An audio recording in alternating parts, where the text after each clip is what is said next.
जो तंगी आम आदमी पे है वही तंगी एक जज पे, एक जनरल पर, एक ब्यूरोक्रेट पर, एक सियासतदान पर, सब पर आनी चाहिए।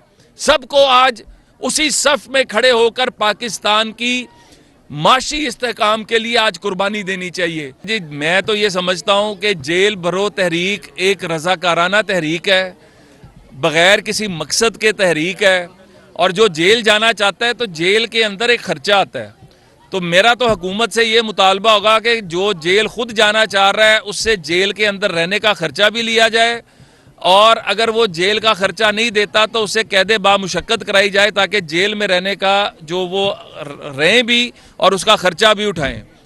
और इसके किस तरह की तरीके के खुद से आते हैं, चलते हुए गाड़ियों में बैठ जाते हैं, जबरदस्ती कहते हैं हमें जेल ले जाओ, ये क्या साबित करना चाह रहे हैं? और इस जब पाकिस्तान इन मुश्किलात में जब ये छोड़े गए हैं, अब जब पाकिस्तान को मुश्किलात से निकाला जा रहा है तो ये क्यों बार बार आके रुकावट बनती है? देखें, दो चीज़ें हैं। सबसे पहली बात तो है जेल भरो तहरीक, जिस तरह इमरान खान के बाकी इनिशिएटिव फेल हुए, उसका एक ही मकसद है कि उसको इक़्तिदार दे दें। कल पूरे पाकिस्तान की कॉल देने के बावजूद 81 लोग जो थे, जिसके अंदर से शाह महमूद कुरैशी साहब, असद उमर साहब और उस वैन के अंदर जो बाकी 4-5 लोग थे वो सेल्फियों के लिए अंदर गए थे और हुकूमत ने उनको दरवाजे बंद करके कैदी बना लिया। उसके अलावा टोटल पूरे कल के दिन के अंदर जो कैदी हुए लोग जो कैद के लिए आए, इन्होंने कहा था कि 500 की हमने जो हुकूमत है इसने बंदोबस्त किया हुआ था, और हुकूमत कहती है कि हमारा बंदोबस्त धरे का धरा रह गया, 50 से ज़्यादा लोग नहीं आए वहाँ पे। तो इनका ये फेल हो चुका हुआ है। मकसद इनका एक ही है, ये चाहते हैं कि सियासी अदम इस्तेहकाम पाकिस्तान में आए, IMF की डील जो है वो फाइनल ना हो सके, पाकिस्तान जो है इसका रास्ता खुदा ना खास्ता खोटा हो सके। मैं आज यहाँ पर यह भी कहूँगा कि आज जो 9 रुकनी बेंच बने, मेरा मुतालबा है कि 2 बजे जो हियरिंग होने जा रही है उससे साहब जब तक उनके ऊपर जो इल्ज़ामात लगे हैं, उनकी जो ऑडियो लीक आई है, जब तक उसकी तहकीकात नहीं हो जाती, साहब को इस बेंच का हिस्सा नहीं होना चाहिए। मेरा ये भी मुतालबा है साहब जिनका जो उस बेंच में थे जिसने सिसिलियन माफिया गॉड फादर जैसे अलकाबात दिए, आज हुकूमत पाकिस्तान को, मुस्लिम लीग नून को नहीं, हुकूमत पाकिस्तान को एतराज करना चाहिए साहब के इस बेंच के ऊपर बैठने पे। और को आप क्यों नहीं बिठाते साहब को, आप क्यों नहीं बिठाते? जो सीनियर जजेस हैं उनको बाहर क्यों रखते हैं?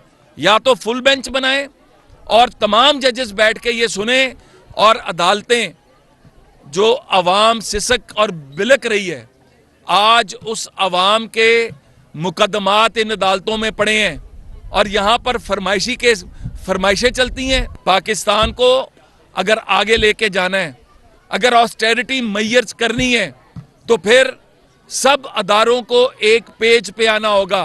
पाकिस्तान की आवाम को कहते हैं कि पेट पे पत्थर बांध लो, और खुद साकिब निसार जैसे लोग करोड़ करोड़ महीने की मुराद और आसाइशें लेते हैं। ये मुराद और आसाइशें बंद करनी पड़ेंगी। पाकिस्तान के अंदर जो आम आदमी के साथ आज हो रहा है वही आज खवास के साथ होना चाहिए। जो तंगी आम आदमी पे है वही तंगी एक जज पे, एक जनरल पर, एक ब्यूरोक्रेट पर, एक सियासतदान पर, सब पर आनी चाहिए। सबको आज उसी सफ में खड़े होकर पाकिस्तान की माशी इस्तेहकाम के लिए आज कुर्बानी देनी चाहिए। और पाकिस्तान को आगे लेके जाने के लिए फिर मैं कहूँगा, ये जो इमरान ड्रामा है ये सियासी अदम इस्तेहकाम के लिए है। ये खुलकर सामने आ चुका हुआ है जो IMF की साजिश की थी। जब IMF से डील खुद करते हो और उसके बाद जब तुम्हारी हुकूमत आईनी और कानूनी तरीके से जाती है तो तुम वहाँ पर फिर साइफर का ड्रामा लड़ाते हो, फिर तुम वहाँ पर अमरीकी गुलामी नामंजूर का ड्रामा रचाते हो, और फिर जाकर अमरीका के कदमों में बैठ जाते हो, कौम के सामने नारा लगाते हो, रात की तारीकी में जाके उनके पैर पकड़ते हो।